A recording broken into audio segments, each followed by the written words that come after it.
महेशपुर नाम का एक छोटा और प्यारा सा गांव था।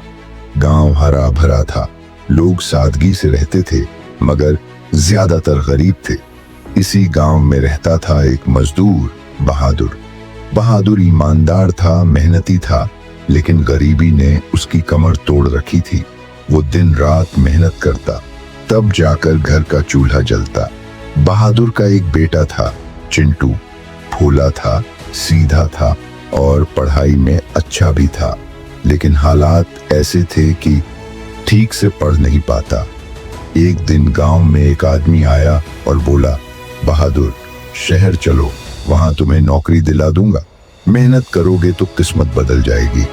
बहादुर ने सोचा, अगर शहर चला गया तो शायद बेटे की पढ़ाई हो पाएगी, और फिर वो परिवार सहित नटराज शहर चला गया। शहर की दुनिया बिल्कुल अलग थी।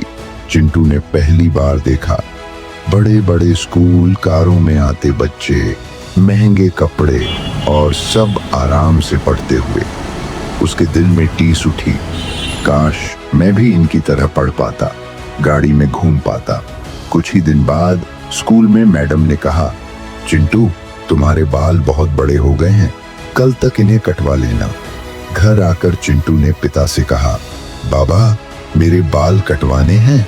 बहादुर ने थके हुए लेकिन प्यार भरे स्वर में कहा, बेटा आज समय नहीं है, कल कटवा देंगे। अगले दिन बहादुर काम पर जाते हुए बोला, चिंटू आज तुम खुद ही नाई की दुकान चले जाना। दोपहर को चिंटू अकेले निकला। शहर की सड़कों से गुजरते हुए वो एक शानदार सैलून के बाहर रुका। कांच से बना सैलून, अंदर एसी, चमकदार कुर्सियां और अमीर लोग बाल कटवाते हुए। चिंटू डरते डरते आगे बढ़ा। तभी गेट पर खड़े सिक्योरिटी गार्ड ने उसे रोक लिया। गार्ड ने घूरकर कहा, ए बच्चा, यहाँ बाल नहीं कटते तुम्हारे जैसे लोगों के। चिंटू ने मासूमियत से पूछा, क्यों अंकल, बाल तो सबके कटते हैं। गार्ड ने हंसते हुए ताना मारा, ये जगह अमीरों की है, यहाँ बाल कटवाने के लिए बहुत पैसे चाहिए।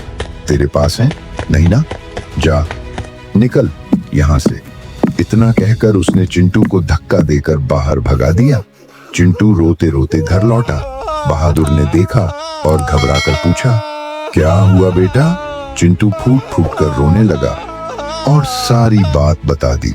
बहादुर ने बेटे को सीने से लगाया और आंखों में आंसू भरकर कहा, बेटा सुनो, इंसान की पहचान उसके कपड़ों या पैसों से नहीं होती, असली पहचान होती है उसकी मेहनत और उसके अच्छे व्यवहार से।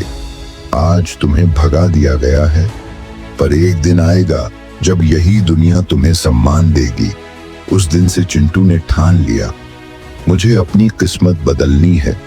वो जी जान से पढ़ाई करने लगा। बहादुर चाहे खुद भूखा रहता, लेकिन बेटे की किताबों के लिए पैसे जरूर जुटाता। कुछ साल बीते, चिंटू ने मेहनत करके बड़ी नौकरी पाली। अब वही शहर था, वही सड़क और वही सैलून। फर्क बस इतना था कि इस बार सिक्योरिटी गार्ड ने दरवाजा खोलकर मुस्कुराते हुए कहा, आइए सर, अंदर आइए। यह कहानी हमें सिखाती ही कि गरीबी और मुश्किलें इंसान को रोक नहीं सकती। अगर हिम्मत और मेहनत हो तो हालात बदलने में देर नहीं लगती। और सबसे जरूरी, कभी किसी को उसके हालात देखकर छोटा मत समझो। हो सकता है आज वो छोटा दिखे, लेकिन कल वही सबसे बड़ा इंसान बन जाए। अगर आपको ये कहानी पसंद आई हो तो चैनल को लाइक, शेयर और सब्सक्राइब जरूर करें, ताकि मैं आपके लिए ऐसी ही और सुंदर और प्रेरणादायक कहानियां लाता रहूं। धन्यवाद।